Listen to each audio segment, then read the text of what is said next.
welcome to the podcast. This is Father Bill W. I'm an Episcopal priest and living here in Austin, Texas. I've had the gift of recovery since December the 27th of 1972. This is the fourth in the series we're doing on life changers. The author is Harold Begbie. The point of this is not to dip back into Oxford Group books and bore the hell out of people.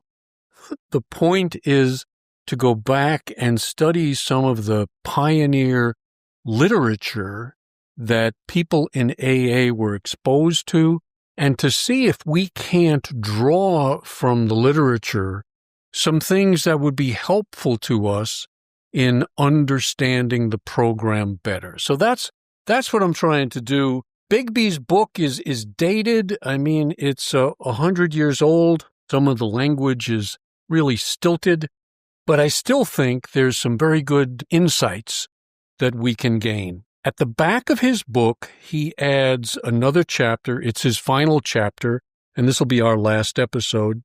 It's titled The Groups. And I was thinking about this. This came out in 1922. It was before the Oxford groups even had a name. So nowhere in this literature are they referred to as the Oxford groups, simply as the groups. This was a time when they were coming into their own, okay? So let's go ahead and get started into this chapter. I think it's got a lot to offer.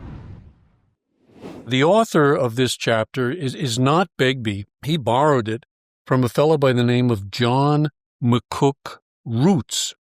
And Roots was born in China. He got involved with the Oxford group and found it life-changing for himself as well. He was also an author and a writer. So he starts off this chapter saying something that reminded me of the 5 M's.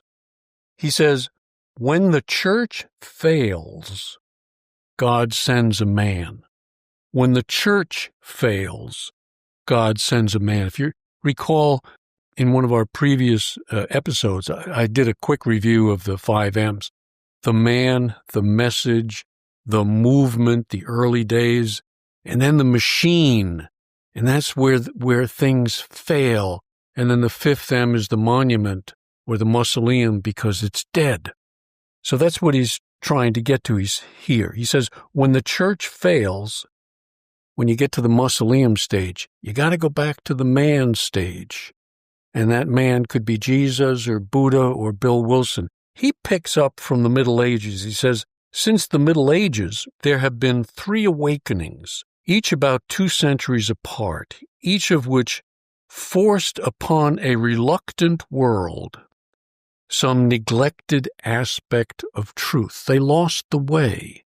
And so somebody comes along who says, there's a better way.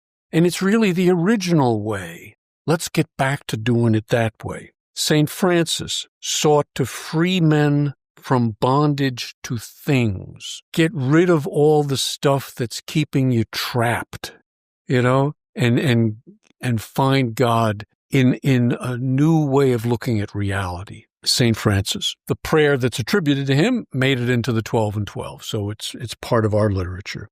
The second, Martin Luther, who brought freedom from the bondage of institutions and dogmas. So the beginning of the Protestant Reformation. We've become bound to legalisms and medieval theology, and we're dying as a result of that. So Luther. The third one he mentions is John Wesley. Freed us from the bondage of what? Of lethargy. It's lost its excitement. It's lost its juice. Wesley wasn't out to start the Methodist Church, but he was out to reinvigorate Christianity with some life because it was dead. That's what he attempted to do. He says, since Wesley, nearly a century and a half has passed. The language with which he stirred the rationalism of 200 years ago would not arouse a flicker of interest today. But something is needed to do for the 20th century what he did for the 18th. So this is an article that's printed in the Atlantic Monthly back in 1928. And he said, not something new that's needed, but a rediscovery of the original message. So that's the orientation of where he's coming from. I picked out about 7, I think it is, kind of key points in this chapter of his. This one I'm kind of labeling who they are. I'm going to do a fair amount of reading directly from his article because I think it says it pretty well. So who are these groups, these Oxford groups as they came to be known? He says a small but growing group of people with whom I have only lately become well acquainted seem to me to be doing this, to be reinvigorating religion with reality. They seek to apply in their own lives the teachings of the New Testament. They were known originally, Buchman's group, as a first-century Christian fellowship. Let's get back to Jesus and let's get back to the original message. He was changing people from the inside out, not by living a bunch of rules, but by changing their hearts, changing their connection to God. They seek to apply in their own lives the teachings of the New Testament. They work so far as possible within the established churches, but they also reach effectively people, particularly young people, who ordinarily would never darken the doors of a church. Masses, large groups of people, mean little to them. Individuals mean everything. They are interested not so much in theoretical aspects of religion or God or Christ as in the daily life which these demand. Each one is convinced on the basis of personal experience that God is a reality. You're going to see some of the language. The great reality is within. Get in touch with that reality is the message of the big book. Establish a relationship with that reality. Live in accord with that reality, and you're going to be transformed. That the only barrier which can prevent a man from knowing God is sin. We talked about that. It's egotism. It's a state of mind in which I am cut off from life, from God, from other people, from my true self. All right? Sin, Hebrew word, means I've missed the mark. I'm out of the right territory that I should be in. That Jesus is the Savior from sin, whoever the name of your higher power is. This was 100 years ago, as I say. And he was writing to Christians. But we are a more broadly based group of people today. And the church has done such a terrible job of presenting Jesus. My thing is if you get to know Jesus as a person, and that's what I kind of did at 20 years sober. It's, first century Christianity. Well, I kind of rejected the Christianity that I had been handed and got in touch with Jesus as a person. And that's what they were doing. Sermon on the Mount, Emmett Fox, very popular in early AA, but coming at it differently, not theologically, but from a lived experience. That was their point. They hold nothing that is not taught in the Gospels. They believe nothing that Christians of all creeds do not profess to believe. Their chief difference lies in the uncompromising manner in which they apply their beliefs to life. Very important. It isn't the creed, we believe this, we believe that, we believe the other thing. It's we're living this reality. And that's the thing that alcoholics and addicts have got to have. It's not that they get it right up here in their head. It's that they are changed down here in their hearts.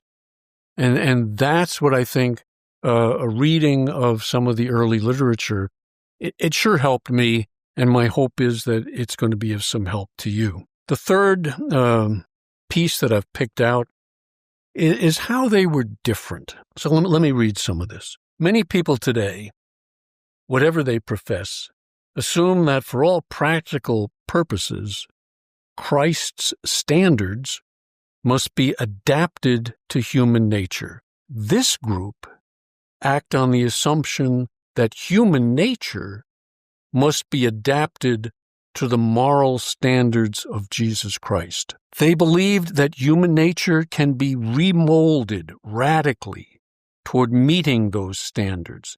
And what were the standards? Honesty, purity, unselfishness, and love. They were called the principles of Jesus. Spear was the author of the book from which they took them. And they said, look, if you start to live a life that's honest, find out all the lying that's going on inside and ask God to remove it.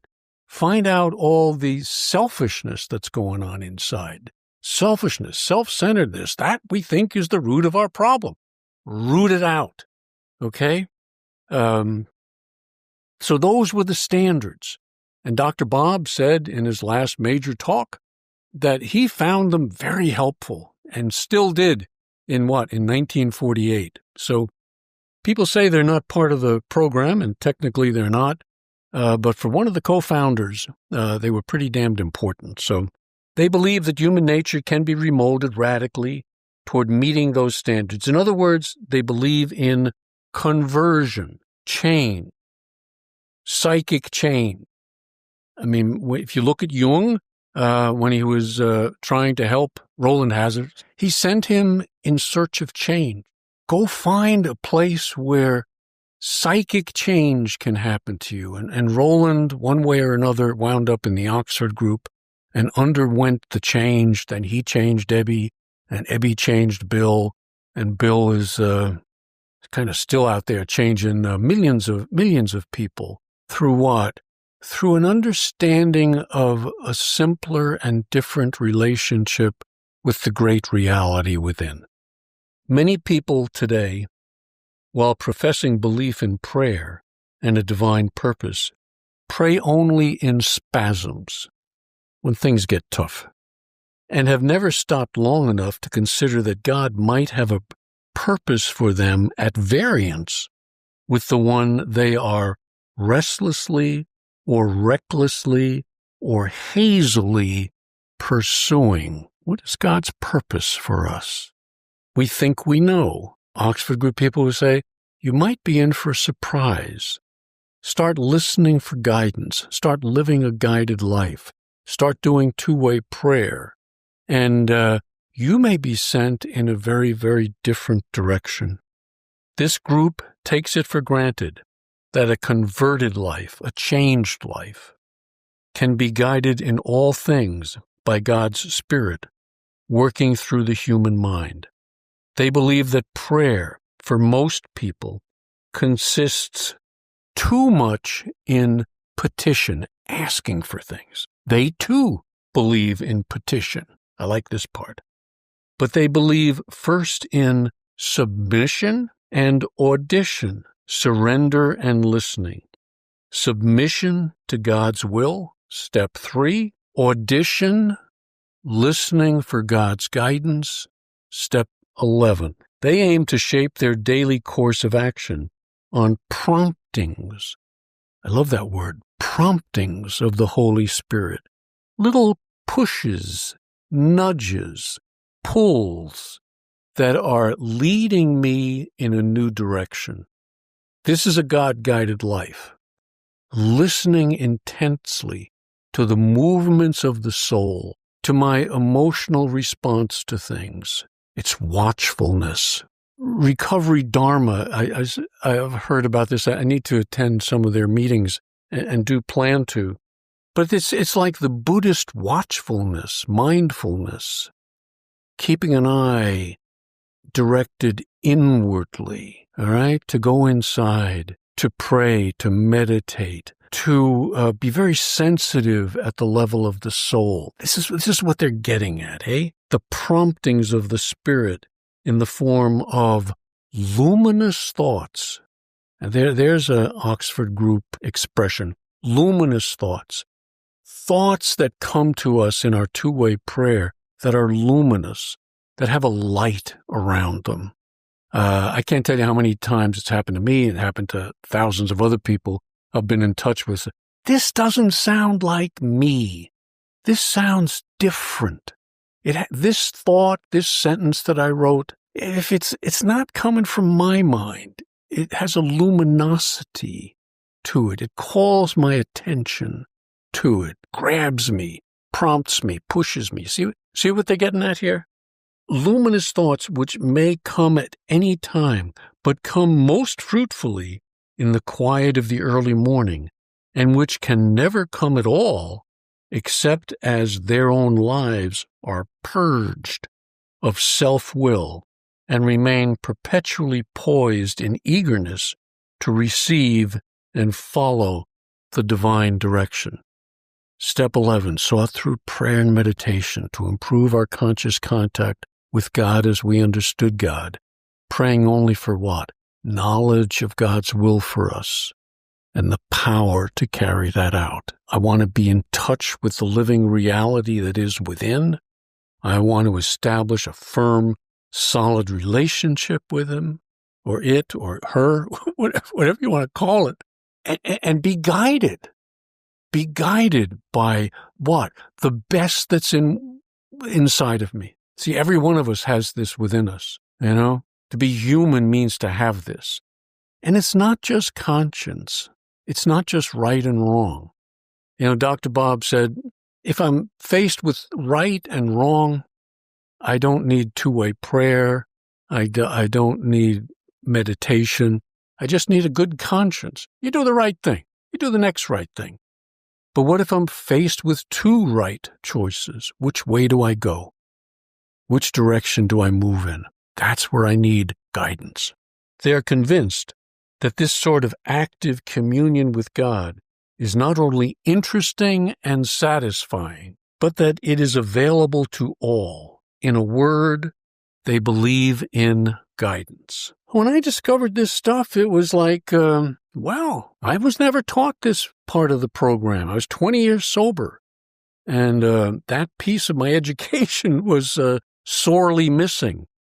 And so I just dove into it and discovered a whole new program that I was missing. Okay. Then they get into the story of Frank Buchman, and we've done that. But he's got an interesting take on Buchman's life, but we're going to skip over that. So this is interesting. It's called The Story of the Five C's. You probably, if you studied Oxford Group history, you've come across it before. But he's got a little interesting path. I always find it interesting to listen to somebody who maybe has a different take on some of the things that I think I know, but they come at it a little bit differently. And so it's always good to listen to other people kind of give their take on some things that we think we know. So Buchman is in China. He's coming back on a ship. And there's a woman on the ship. I'll read what it says. This is the story of the five C's.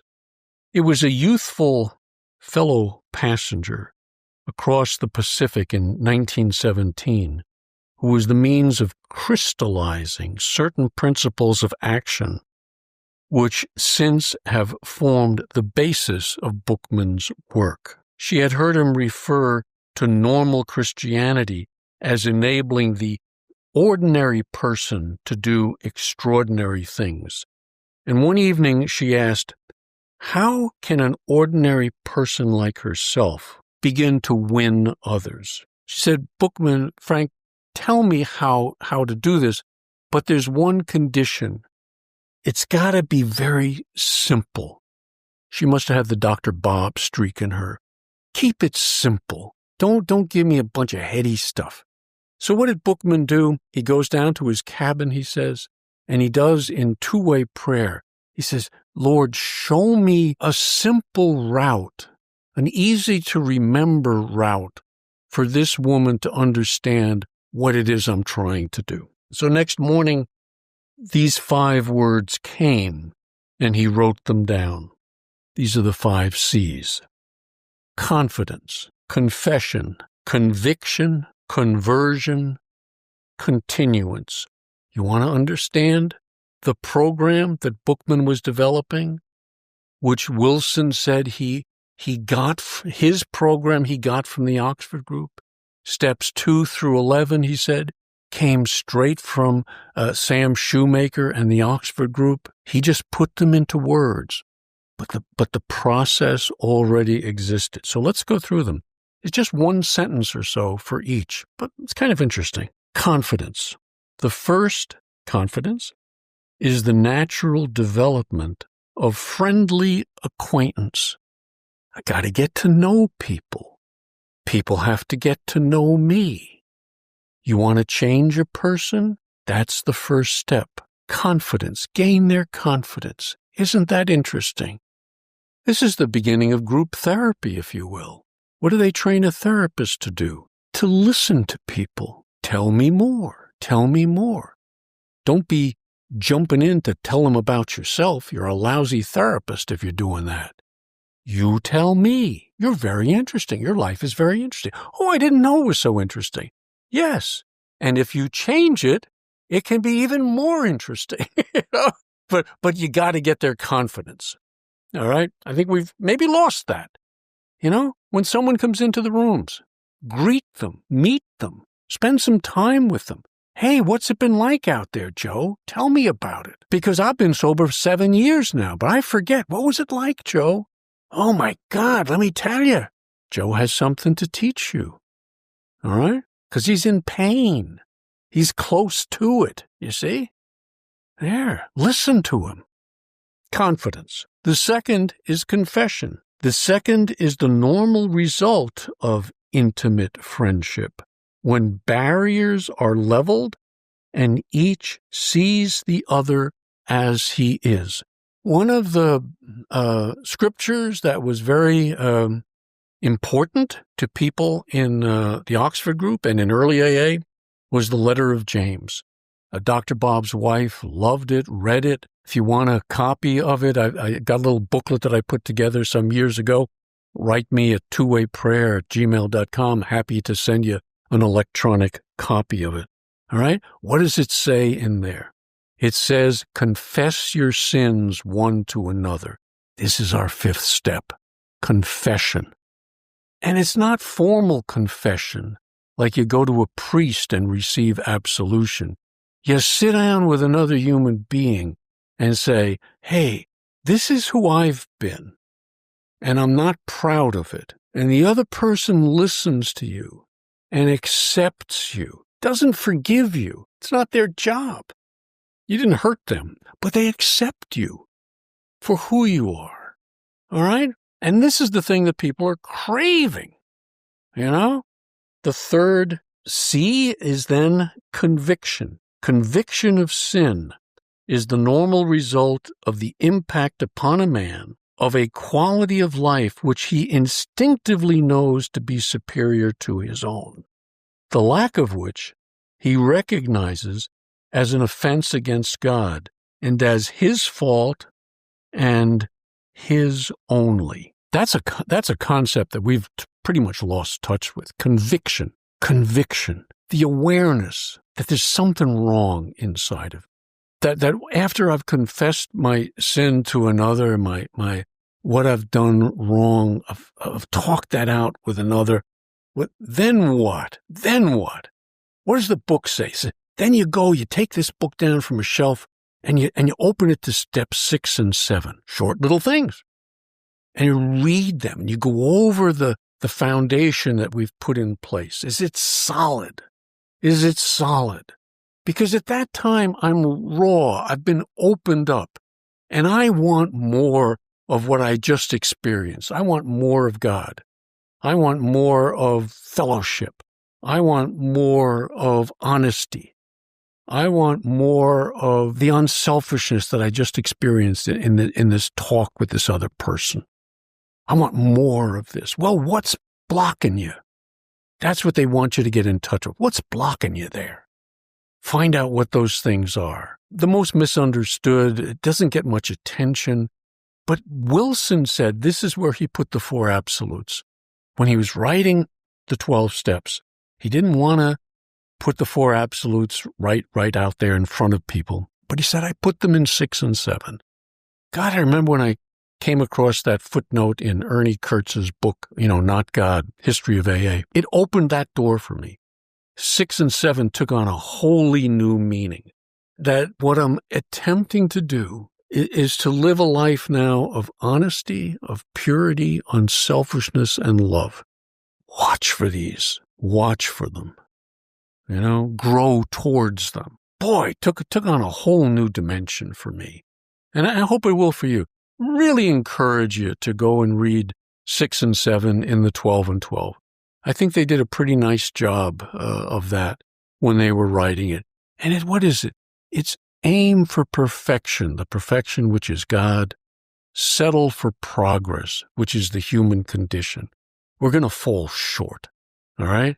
We're going to fall short. But that's the conviction that when I am rightly related to God, it feels better. And anything that gets in the way of that, I want to overcome with God's help.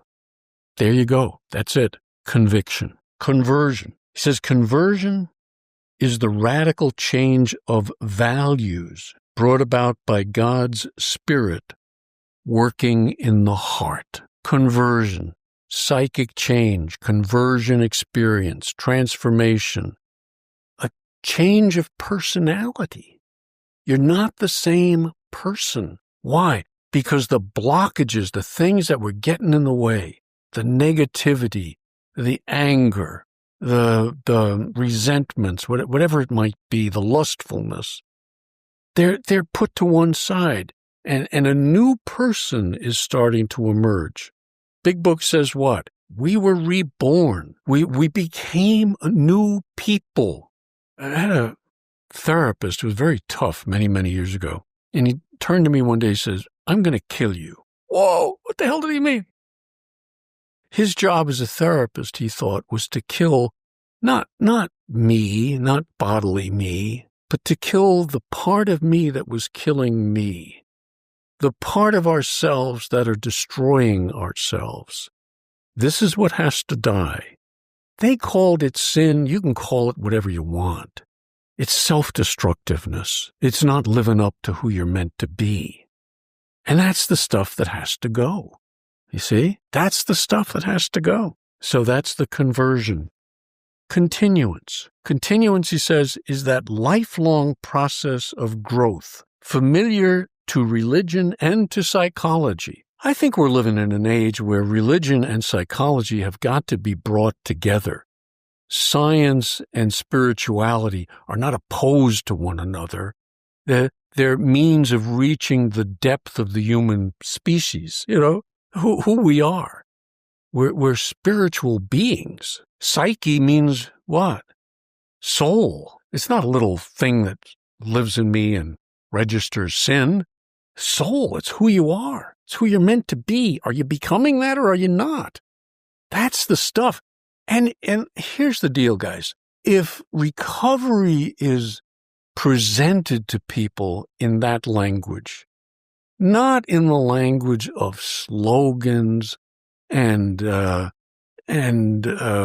just keep coming back. Just keep coming back. Meetings, more meetings. The answer to everything is more meetings. No, it's not. The answer to the deepest needs is change. Change of getting the stuff in my life that needs to be removed out of the way so that the energy, the God energy, the psychic energy, call it what you will, that can start bubbling up within me. And what they told me was you got to find something that feels better than alcohol and drugs. Well, this is where that stuff is. But it's inside, and you got to go inside. It's an inner journey to release it, to get in touch with it. In the realm of religion, it involves personal discipline, prayer, spiritual study, times of quiet for listening to the direction of the Spirit, and it involves personal witness, conveying to others what conversion to God has meant to one's self. Let me tell you about my change. Let me tell you what happened to me. This is some of the most personal stuff you can get to, and we're kind of afraid, ashamed maybe, to talk about it, but it's what really interests people. See, in the realm of psychology, it involves an outlet. in intelligent expressional activity for the emotion which otherwise would either die or show itself in undesirable ways. Now, what the hell are they talking about there? I think they're talking about sublimation. And I went and looked that up, I've got these energies, this libido, this life force within me that's driving me. It's very sexual in some ways. You look at some of the saints, and when they're talking about intimacy with God, it has kind of a sexual overtone to it. It wasn't sex per se, but it was that libido energy that is driving us, and it can find expression. Can find expression in a love relationship, but it can also be very destructive, and we can find false relationships. And we're going to get to that in one of the other sections that I've highlighted here. But sublimation means recognizing that energy and then channeling it in ways that are not destructive. Allow me to express it. Allow me to express it in a healthy love for other people that is very similar to the love that you might find in a love relationship, in an intimate sexual relationship. I mean, the gift of celibacy, and it is a gift. I mean, if you don't have the gift and you try to be celibate, it's going to be real tough, Trust me, I was there. Tried, didn't work really well. So, I mean, these natural energies, we've got to find healthy avenues for their expression without denying them. To deny them, to put the lid on them is, it's just not going to work. It's self-destructive. Okay. Number 5, I think I'm up to here. And forgive me for reading from the book. If you're watching this on YouTube, you get in the top of my head a lot because I got to go to the book. Oftentimes I put these things on a screen and I read them so you get nice eye contact, which is very helpful. I was taught that in counseling, but sorry guys, just didn't have the time. So get in the top of my head. Number 5, life changers. And that's the name of the book. All right. And that's what he's talking about here. There is a further point involved in the principle of continuance. All right. Continuance. Staying with this as a process, an ongoing life process. This is the principle of training leadership to carry on the work, not as a loose confederation of units, but as a body of men and women going forward as they did after Pentecost, with one heart and mind. It is a principle which takes pains and time. It means laying one's life alongside another's and staying by him until he is not only changed himself, but able under God to change others, and until he is willing to work in harmony with those engaged in life-like tasks. We have institutionalized AA. It becomes mass meetings. Here's a newcomer. Here's the big book. Here, I give it to you. Go read it. If you have a question, call me. That's not how they did it. They wanted to bring about change in a person. They got to know that person. They stayed with that person. They stayed with them as long as it took to bring about a transformation in them so that they can go out and change other people. Not to develop a dependent relationship on the person who introduced them to recovery. I think that's one of the real dangers. I'm in a minority opinion on this. I know that, going out on a limb. But I think, sponsorship, there comes a time when you don't need a sponsor. I know people are going to argue with me on that one. I had one for 20 years or more. And it was at some point, I said, God becomes your sponsor. Now, you have close friends, and so do I. And people that I can go to when I have a problem. But I had to outgrow my need for a sponsor. I think we have a need, perhaps an ongoing need for a spiritual director. That's a different role. Perhaps a sponsor can fulfill that role, but I think it's different. I do think it's different. Anyway, we're getting off on it. But to stay with them and then to encourage them to go out and change other people. I love the stories from the early days of AA. They had a lot of salesmen in recovery, and they'd get sober, and then they'd be moved to a new sales district, and then off they'd go. They'd see them off.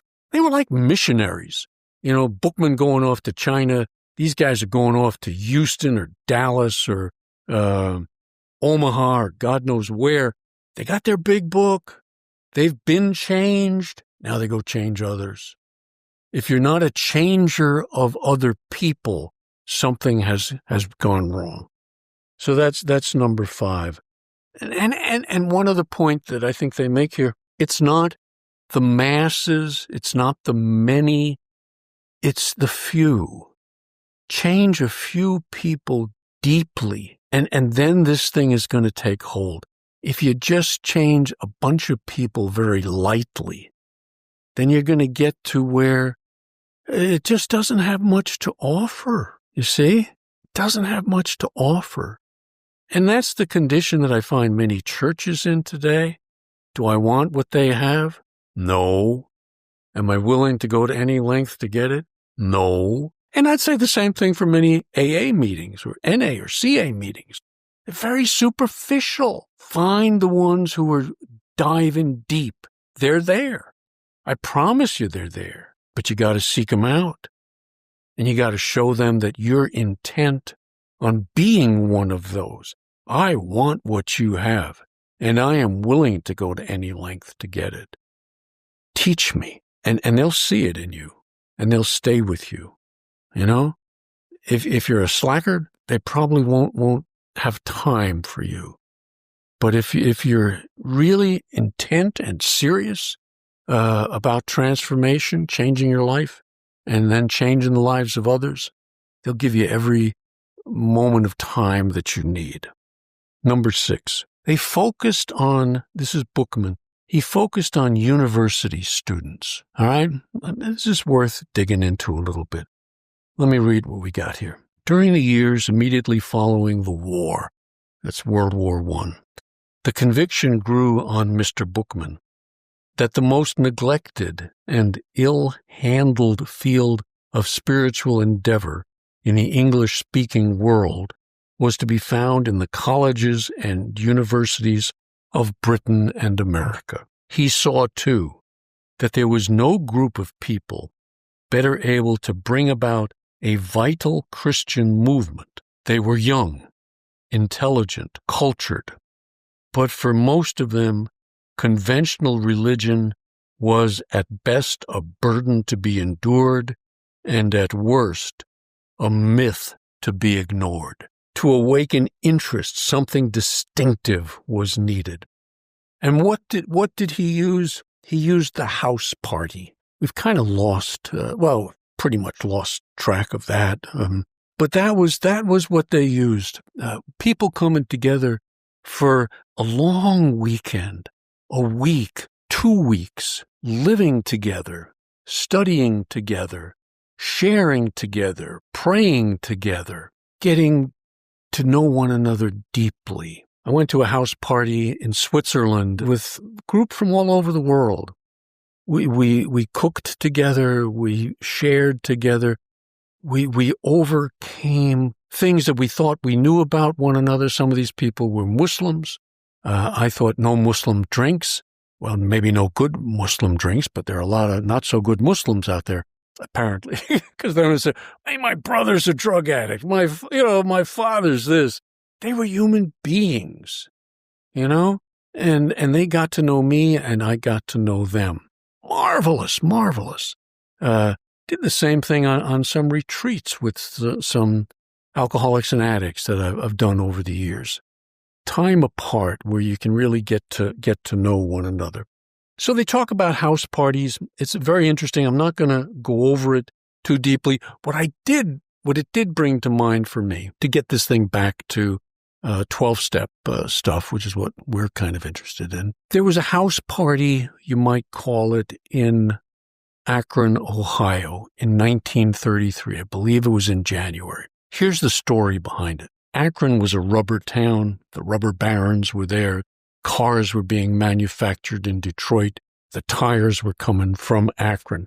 Firestone is a name that is pretty familiar to many people, Firestone rubber. Well, there's a guy named Bud Firestone. He was heir to the Firestone fortune, and he was an alcoholic. And he got sober in the Oxford group. And the father was so grateful for that experience that his son was afforded that he said, I'm going to bring these people to Akron. We got plenty of people who work in my factories who have lots and lots of problems, problem marriages, problem children.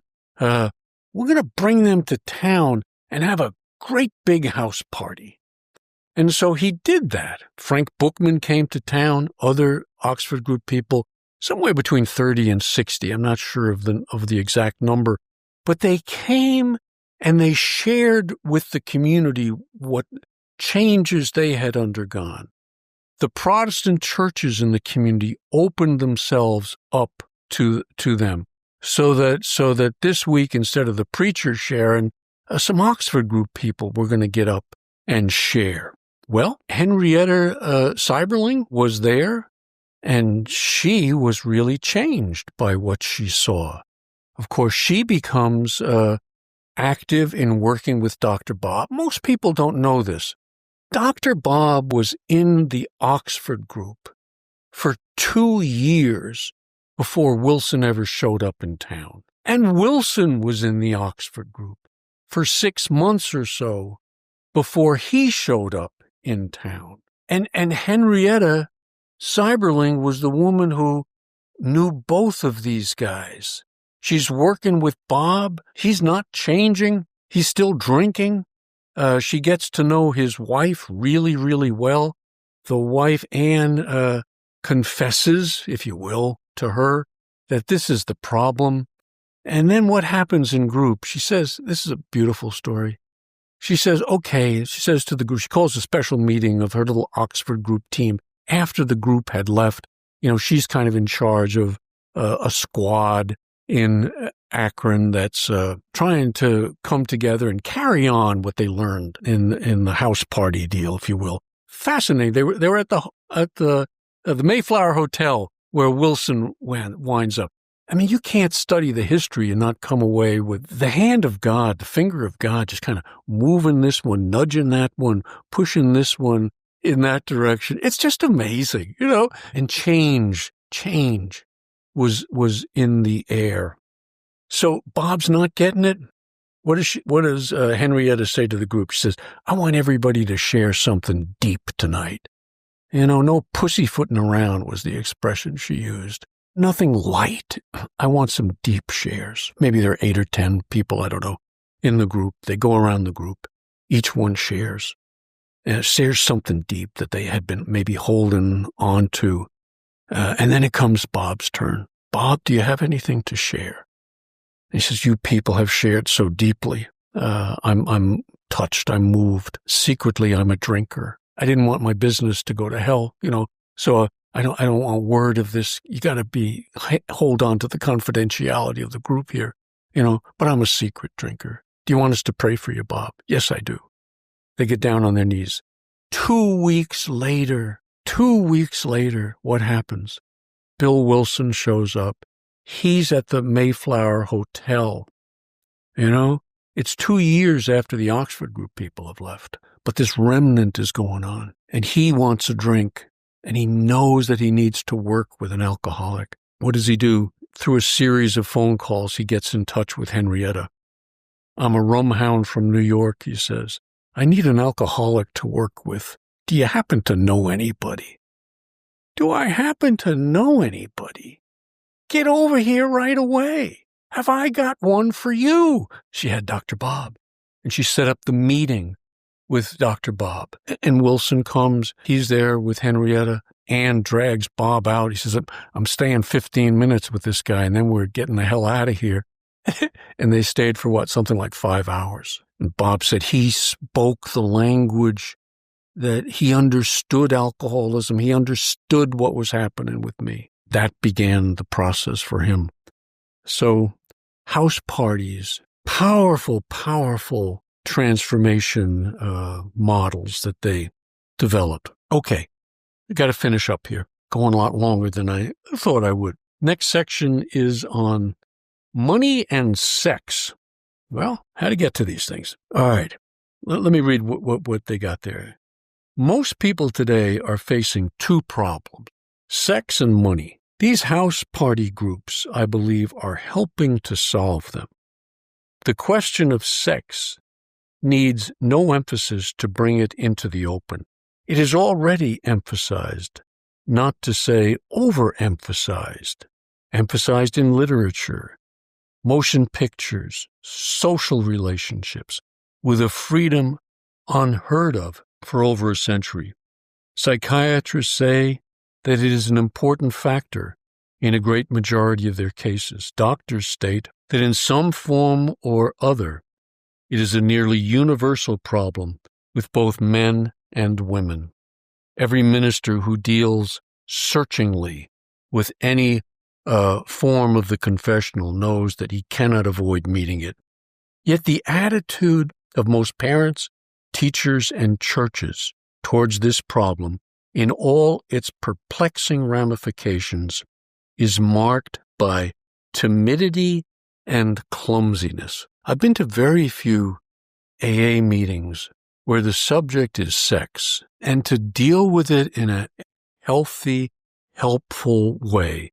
They broke it down into men's groups and women's groups, and they dealt with it in that manner. And that's, I think, helpful. But he says sex is discussed nowadays in nearly every conceivable atmosphere, but that in which it is most likely to find a solution, namely an atmosphere dedicated to Jesus, dedicated to God. I think Wilson's obviously took some of what he was learning in the Oxford group into the writing of the big book. He said as much himself. So let me read what he says in dealing with sex in the big book. Now about sex. Many of us needed an overhauling there. But above all, we tried to be sensible on this question. It's so easy to get way off track. Here we find human opinions running to extremes, absurd extremes sometimes. One set of voices cried that sex is a lust of our lower nature, a base necessity of procreation. Then we have the voices who cry for sex and more sex, who bewail the institution of marriage, who think that most of the troubles of the race are traceable to sex causes. They think that we do not have enough of it, or that it isn't the right kind. They see its significance everywhere. One school would allow man no flavor for his fare, and the other would have us all on a straight pepper diet. We want to stay out of this controversy. We do not want to be the arbiter of anyone's sex conduct. We all have sex problems. We'd hardly be human if we didn't. What can we do about them? Practical. Let's be practical. We reviewed our own conduct over the years. Where had we been selfish, dishonest, or inconsiderate? The four absolutes coming into effect, eh? Whom had we hurt? Did we unjustifiably arouse jealousy, suspicion, or bitterness? We got it all down on paper and looked at it. In this way, we tried to shape a sane and sound ideal for our future sex life. We subjected each relation to this test. Was it selfish or not? We asked God to mold our ideals and help us live up to them.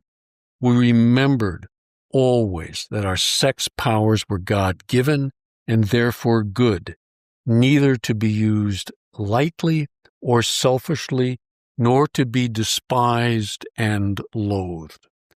Whatever our ideal turns out to be, we must be willing to grow toward it. We must be willing to make amends where we have done harm, provided that we do not bring about still more harm in so doing. In other words, we treat sex as we would any other problem. In meditation, morning meditation, we ask God, what we should do about each specific matter. The right answers will come if we want it. If we want it. Good stuff. Good stuff. What about money? This is very interesting. You got to understand the time period within which the Oxford Group is forming. It's the period between World War I and World War II. And the world was experimenting with different approaches to the problem of money. All right? Communism was on the rise. You had the Russian Revolution. You have communists growing in all the countries of Europe. Fascism. Let's get a dictator who can just take charge of our lives and take charge of the economy. And he will be the one who is the answer to all of our needs. Buchman was convinced there had to be a radical new form of Christianity. All right? And that was going to be the driving force that was going to change people. You got to change them one person at a time, one community at a time, one country at a time, and then you change the world. That was the atmosphere in which he was working. Buchman had a lot of exposure to communism, particularly in China. The Chinese which were going to go one way or the other, and he was trying to keep the communists out. Here's what he says. This isn't Buchman. This is the writer here. He says, much is to be said for the communist ideal, from each according to his ability to each according to his need. Something like this state ought to exist, but it doesn't. The problem is what to do about it. It is in his method of solution that the Marxist communist takes issue with the followers of Jesus. Michael Borodin, he was one of the communists at work in China. 2 years ago, the dominant figure in South China and chief Soviet advisor to the nationalist government once told me in his picturesque way what he considered the chief difference between pure communism and pure Christianity.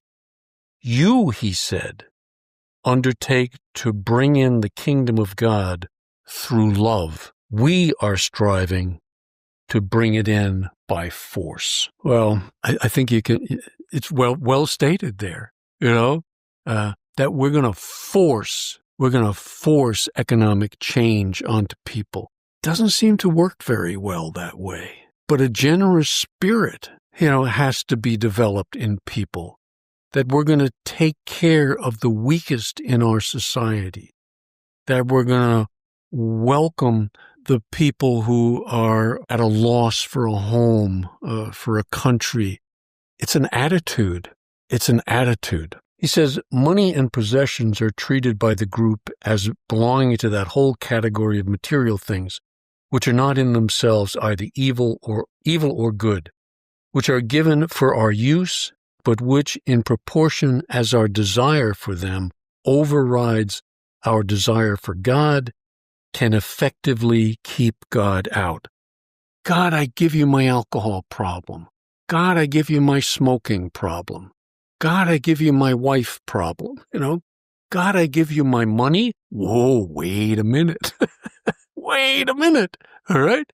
But that's what is at the heart of a genuine surrender. Insofar as they do this, they're a cause for sin and must be dealt with like any other sin. In a word, they must be surrendered. Got to surrender our alcohol, got to surrender our drugs, got to surrender our sex problems, got to surrender our financial problems and assets, right? To a man sincerely trying to do God's will rather than his own and seeking daily guidance towards this end, there is no problem either of pride in receiving for his own needs or of miserliness in giving to supply the needs of others.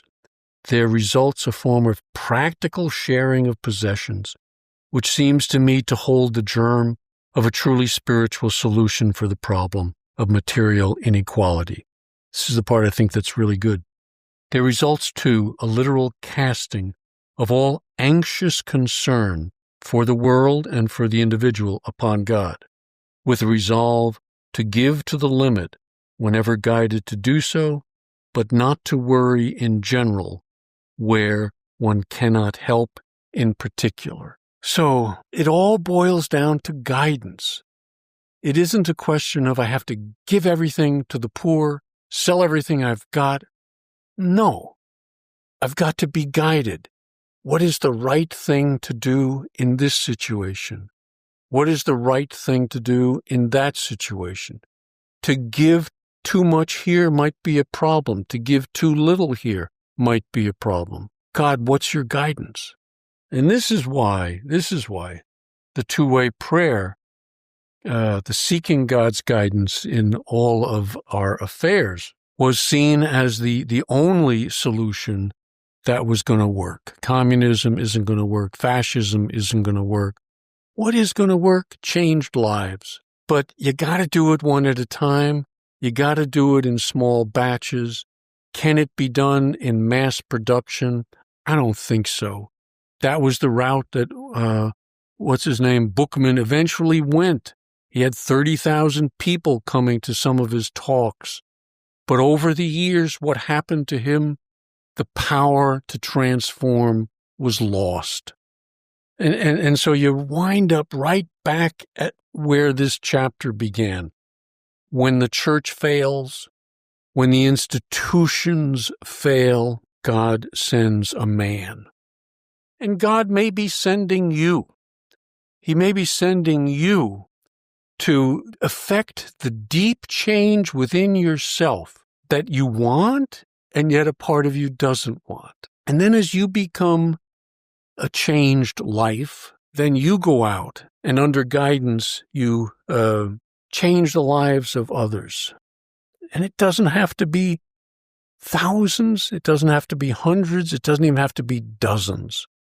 Maybe it's 2 or 3. But those are the lives that you're meant to change, and change at a very, very deep level. For me, two-way prayer is the way to get in touch with this power that wants to evolve within us and become, each of us become more loving, more honest, more pure, more unselfish. So that's my gig.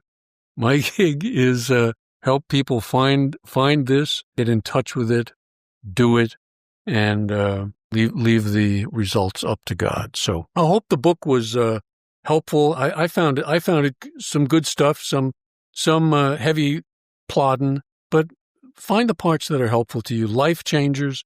Harold Begbie is the author. Hope it was helpful. So thank you for listening. God bless, and keep coming back, as we say.